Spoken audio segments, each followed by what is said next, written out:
And we're back for round 3 of Wednesday Night Standard here at GameSwap in Mason, Ohio. And boy, do we have a treat for you. On the left, we have Mario Cribari with a blue-green Flash Spirits Wolves brew.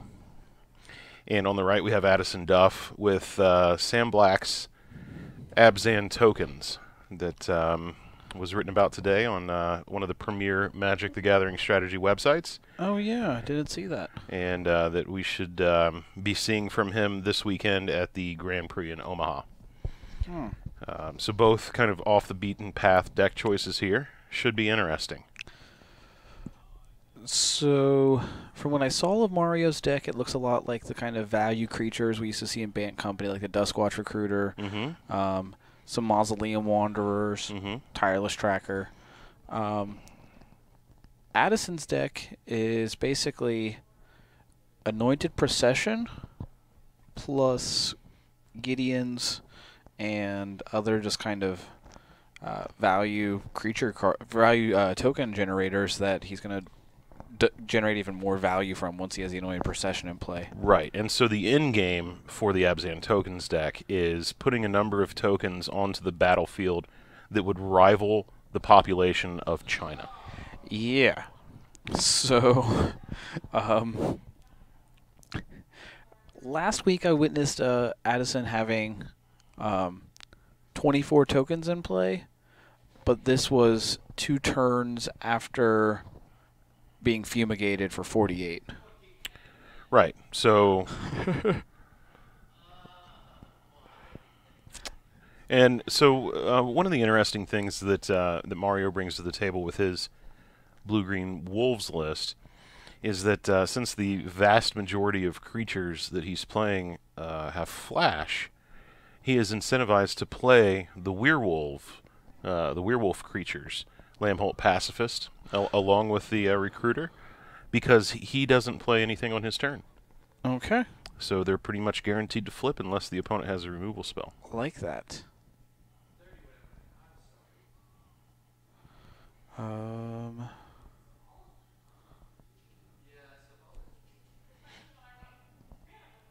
So Addison was a Sacred Cat,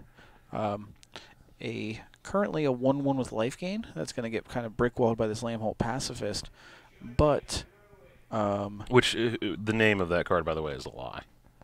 not a pacifist. Not a pacifist. I was going to say a Sacred Cat is definitely a cat. You need to get out of here. No. The pacifist. Yeah. It even if it's not attacking, it's blocking, and thereby it is killing things. Engaging in an act in of combat. Yeah. Yeah. Its name is a paradox with no outcome. Paradox. So, Sacred Cat has that Embalm ability, which triggers a token. Oh, man. That is a split card that I do not even know or recognize. Well, the top half is white, and the bottom half is black. I do not recognize it, nor do I know what it does. Is it like it's not? No, it's not start finish or. So it looks like it was 3 mana to make 2 dudes. Yeah. It might be start finish. I'm not sure. I could very much be wrong. And so we see here Mario's game plan playing out as I described.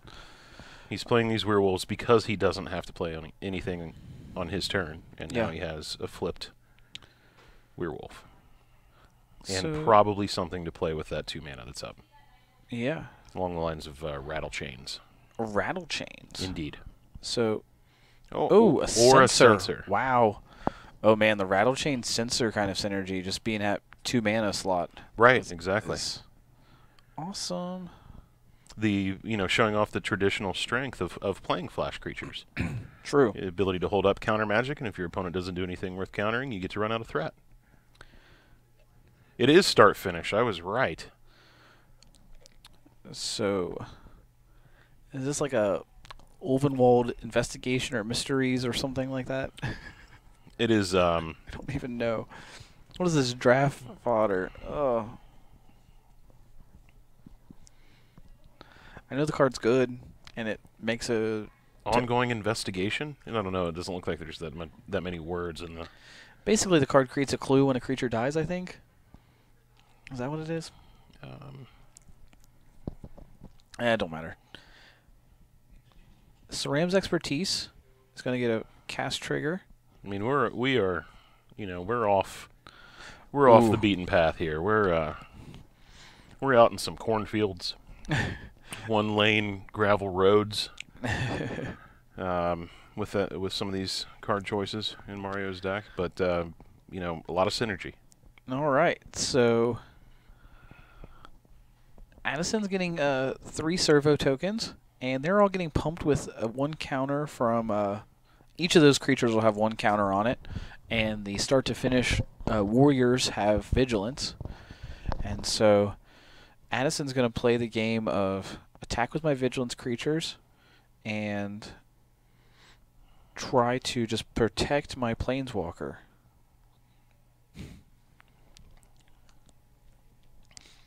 Yeah, Addison very, very quickly building a board that not only goes wide, but at least compares on size to what Mario is going to be doing. Well, in a few turns, he'll get a second activation from Nissa on the tick down, and so quickly just kind of build his board.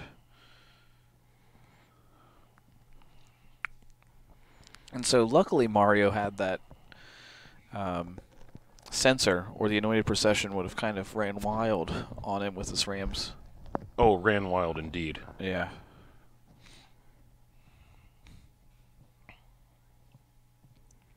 So I think there's going to be a premium on Mario's flying creatures here, and looking through Mario's list, the only flying creatures that I saw were the Rattle Chains and some Mausoleum Wanderers.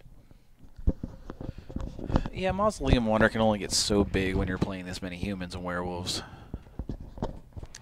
Oh, I think it's just a 1/1, isn't it? Mausoleum Wanderer gets a +1/+1 for each spirit you play that turn. Gotcha.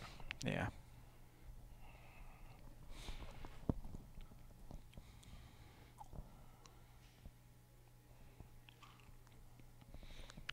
So Mario running a bit of a bluff. It looks like there on his tapping and untapping his lands. He is a cagey player. I've had the opportunity to play against Mario in the Amonkhet pre-release. In fact, he was the player about whom I spoke last week who beat me about the face and head with a Glyph Keeper. A Glyph Keeper. Mm-hmm. Mm-hmm. The 5/3. Mm-hmm. Yeah. I remember the Glyph Keeper. Yeah. He opted not to activate his Duskwatch Recruiter.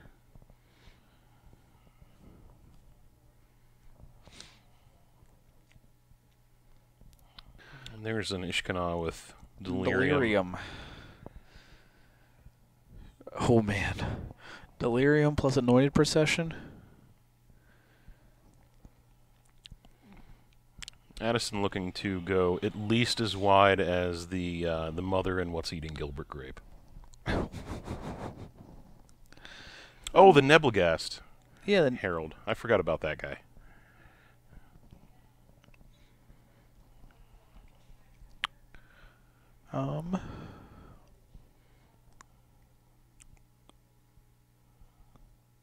Another Duskwatch Recruiter. Does the Ishkanal untap, or does the Nebelgast and Herald keep it tapped down for... It does not keep her tapped down. Does not it is keep, a temporary effect. Okay. It doesn't freeze, it only stuns. Gotcha.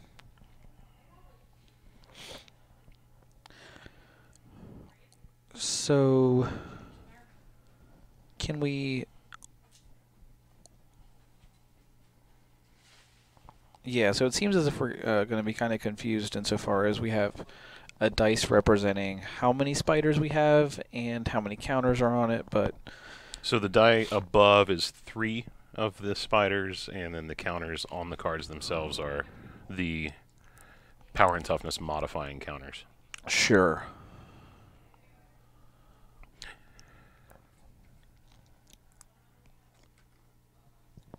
Just jam on them. Make them do the math, you know. Don't even count. Just shove.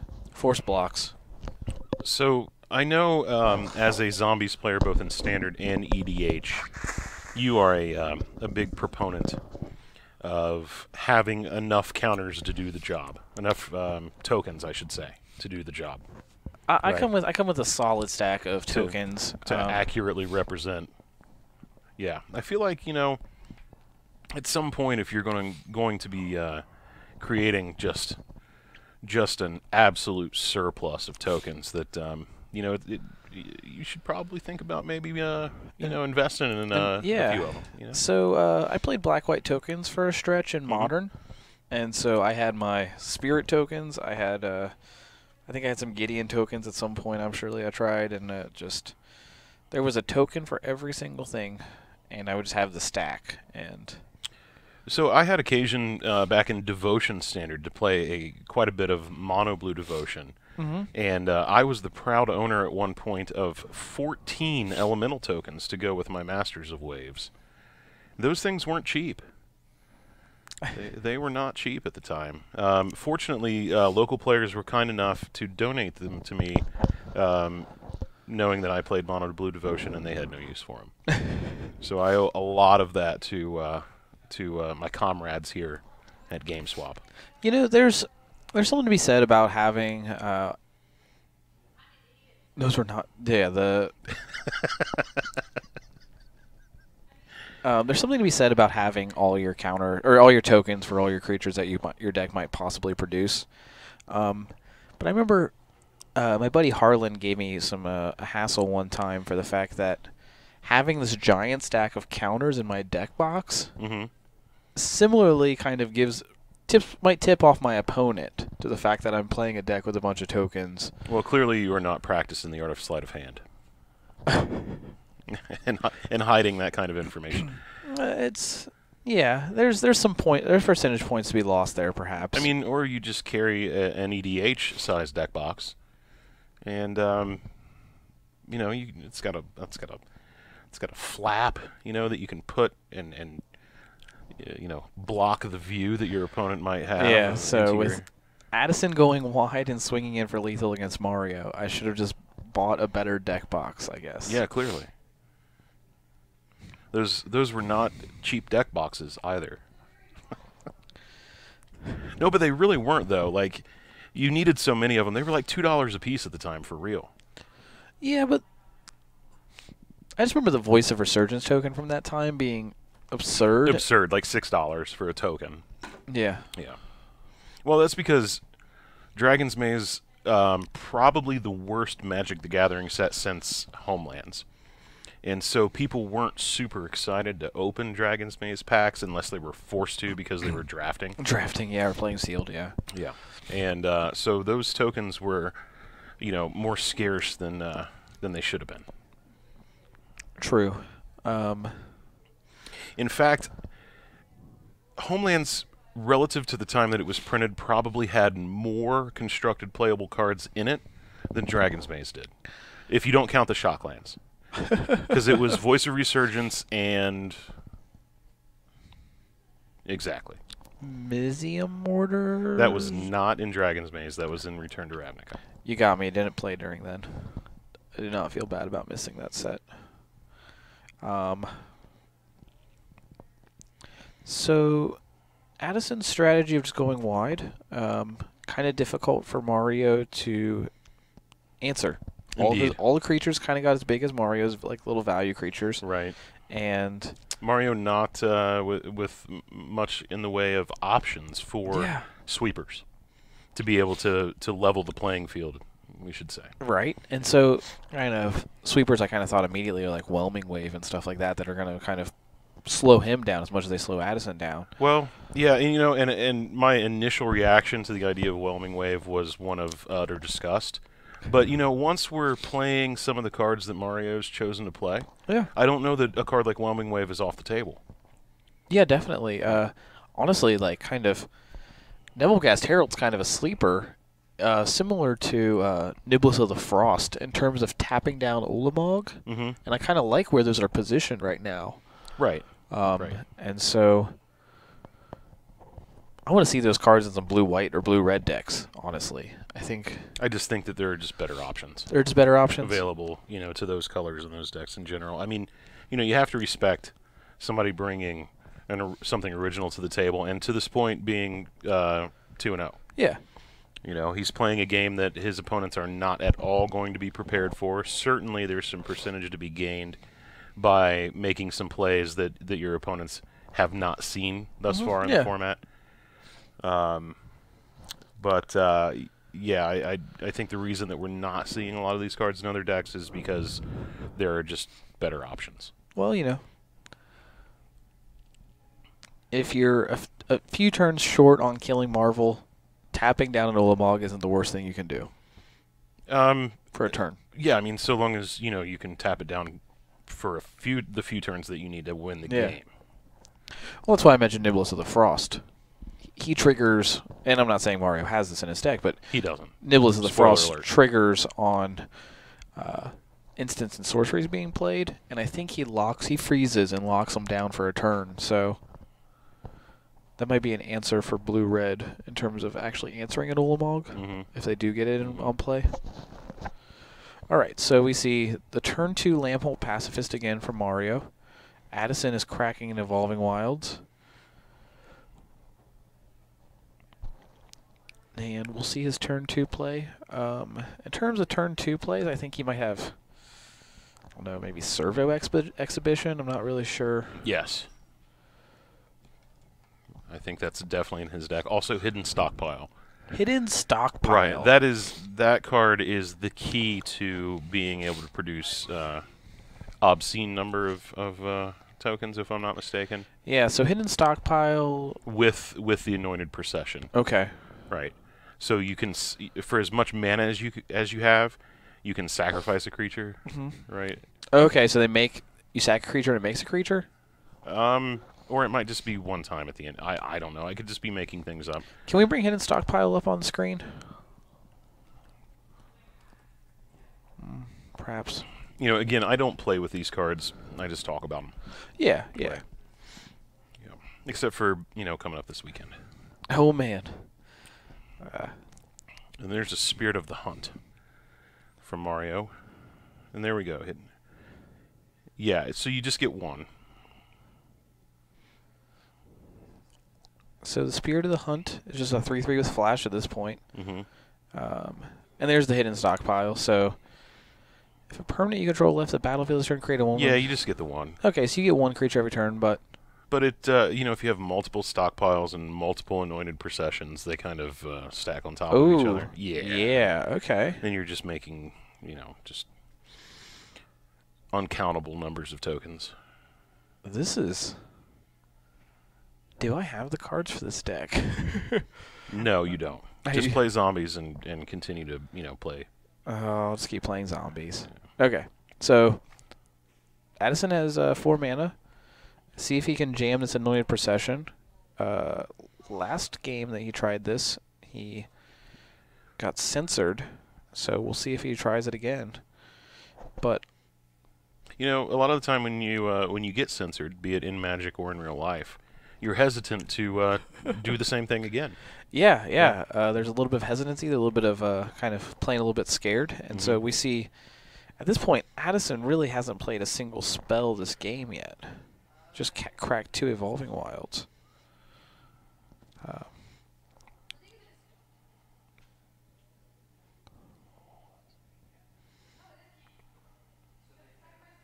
So Mario ran out the Rattle Chains, and Addison responded with a cast out here on the Lamphold Pacifist. Okay. And another Rattle Chains. So Mario representing 7 damage, swinging with. Yeah, the flash threat's definitely flashing their muscles here. Yeah. Yeah. Addison's life totals quickly dwindled down to 2, and he's not put up much of a defense. Yeah, I really have to wonder what kind of hand we're keeping here. What kind of hand we're keeping? What? All right. Well, Mario played creatures. Addison didn't play creatures, and the creatures won. Yeah. Turns out, threats are better than nothings. Yeah. Yeah. So this weekend, you're playing in the an a PPTQ, or are you Multiple. multiple if necessary? If necessary. That's the key word. If necessary. Yeah, yeah. And I have won a PPTQ in the past and qualified for an RPTQ, so it's definitely within the realm of possibility for me. So yeah, I'm just I'm looking to spike one real quick while I've got the opportunity. Getting ready to start a new job this Monday. Oh yeah. Imagine that my Magic playing will decrease quite a bit. Yeah, it can taper off when life hits, but Indeed. So I'm trying to get while the getting's good. Okay. As they say. So we got some Friday night jamming games. Yeah, at the F&M. To get comfortable, get some reps in. Get some five rounds in at spinning the wheel. Stretch the hammies a little bit. Yep. Yeah, you definitely need practice at spinning the wheel. Well, who knows what I'm going to be playing, Kyle? Who knows what I'm going to be playing? They're going to be Magic the Gathering cards. They're going to be in sleeves. Oh man, so you're saying I have time to convince you to play zombies? That's what we're talking about. No, you don't. Because it would take, at this point, a week, and we don't have that kind of time before the PPTQs. All right, so another opening of Lumbering Falls into Evolving Wilds.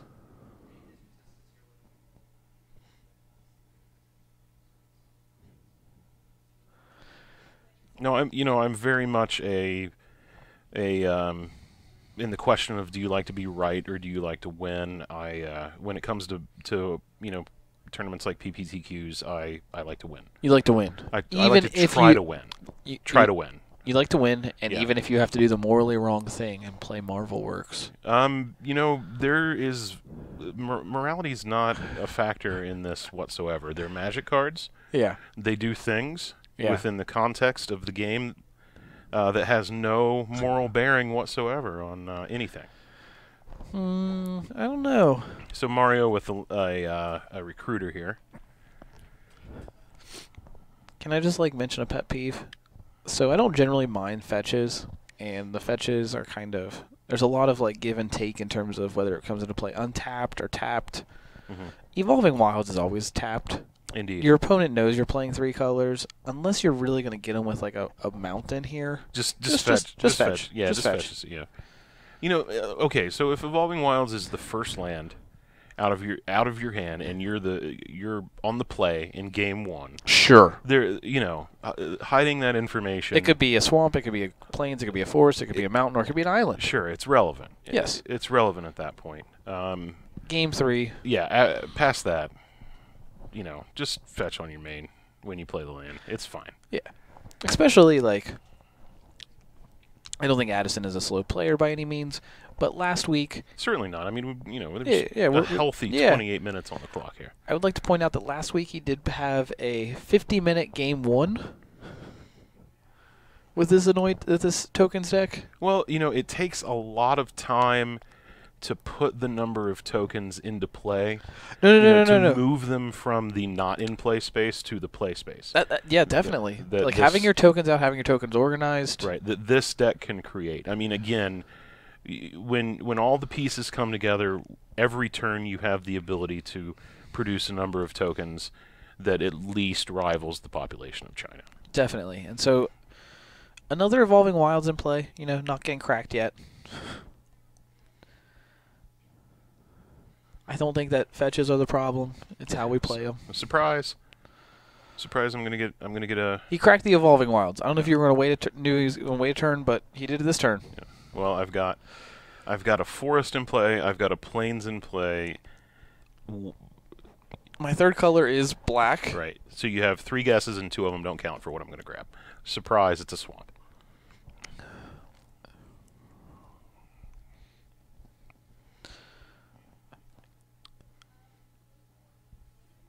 And so I think this is the Soul Warden creature, the Soul Warden and Balm creature in play currently on his side of the board. It's like a 1/3 whenever a creature comes to play, gain a life. Okay. And so... And that's where we see the obscene life-gaining capabilities from this Abzan token. Yeah, it can kind of just get out of hand, as we were saying. Right. I kind of want to see... I want to see Addison just do it. Just get that Anointed Procession into play and just go wild. Yeah. I mean... He could literally cover the entire play area that we see on camera right now with tokens once he starts going off. There'd be tokens on the floor. Probably tokens extending out the door. Just give me a quick, don't do this, you're dumb. Playing black-white tokens in Modern with Anointed Procession. So, who are you trying to beat? So Lingering Souls is a good card. Yes and no. Okay. Yes and no. Okay.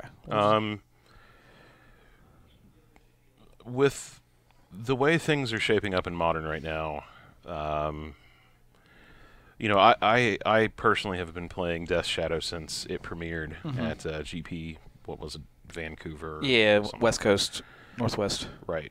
Not really premiered, but made its breakout. It premiered on Magic Online. Jerry Thompson ran train on the GP in Elder Layton. And Elder Layton did, yeah. And Sam, that crew. Yeah, Sam Black.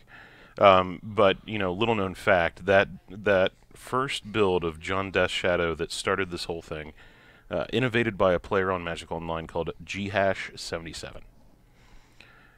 He was the one that built it, created it, tested the crap out of it. Yeah. Kept copious records and really is responsible for unleashing Death Shadow upon the modern world here. Wow. So I've been playing a round of applause for that guy.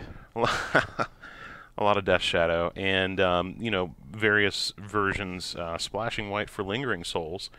And I can tell you, in some of the matchups where you would think that you want that card, say blue-white control, it's just not good enough.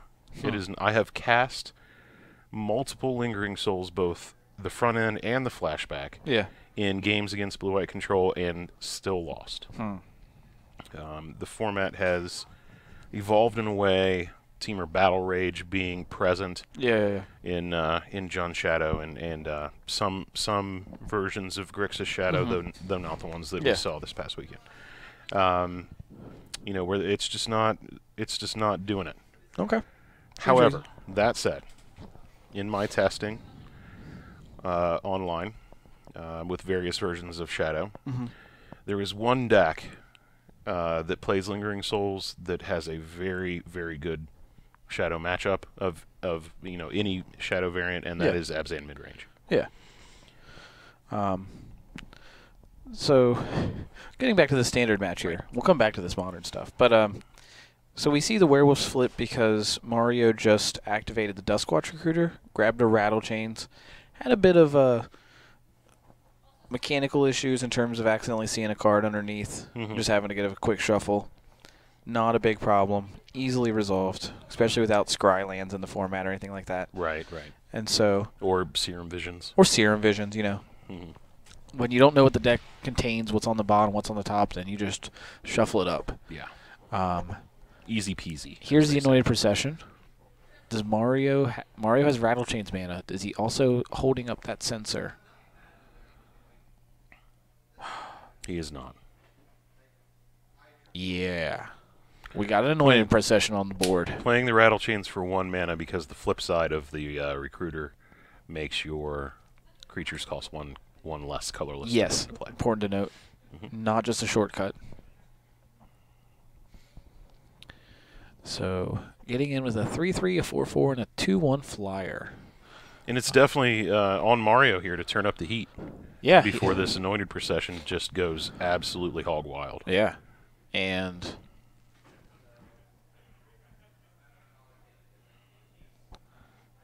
So, Addison is looking at possibly a triple block here, trying to trade 2 of his creatures or 1 of his creatures for 1 of Mario's. And this is setting up to get blown out by Spirit of the Hunt, giving the +3 toughness, possibly, to Wolves. So, I just kind of like the Spirit of the Hunt as a 3/3 spirit that got protected by Rattle Chains, that flash. Right. Yeah, just the 3/3 with flash, But this might actually be... Yeah, the flash... Oh. Unsubstantiate. So return target permanent or creature to its owner hand, or... Yeah. What, should we maybe unsubstantiate the token, so it's one of the tokens, so it's a permanent removal spell instead of just a temporary... Oh, the tokens just got eaten. Right. But could we not eat the priest and a token by... The priest is a 1/3. Okay. Yeah. I got it. I see what you're saying. So eat the priest on blocks. Yeah. Oh, yeah. Damn it. We almost had it. You mean darn it.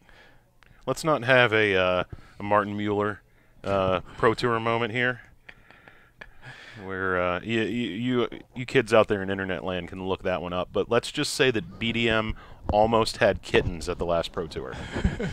Just almost popped out a kitten. Right. Kittens. Multiples. Oh, wow. So with the Lumbering Falls, Mario swinging Addison, in for lethal and Addison takes just, it. Yeah. So this Takes is the match. 2 unsubstantiates, just kind of. Yeah, the tempo. All right. Addison just couldn't keep up with the tempo. Not a decisive victory, but, just enough to get over the finish line before Addison's kind of injury could get going. One of the defining characteristics of tempo decks. True. All right, so that wraps it up here for round 3. Yeah. We will be back in 20 minutes or so. Approximately, maybe less than that. Hang with us for some more hot standard action. I just want to point out that this replay might be my sexy mustache zombie and some people. Let's fire up that footage. I could not eye roll harder.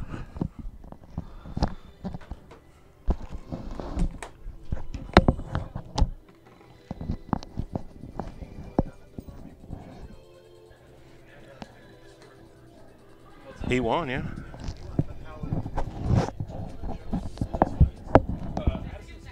Yeah, I mean, really come together. Yeah, I mean.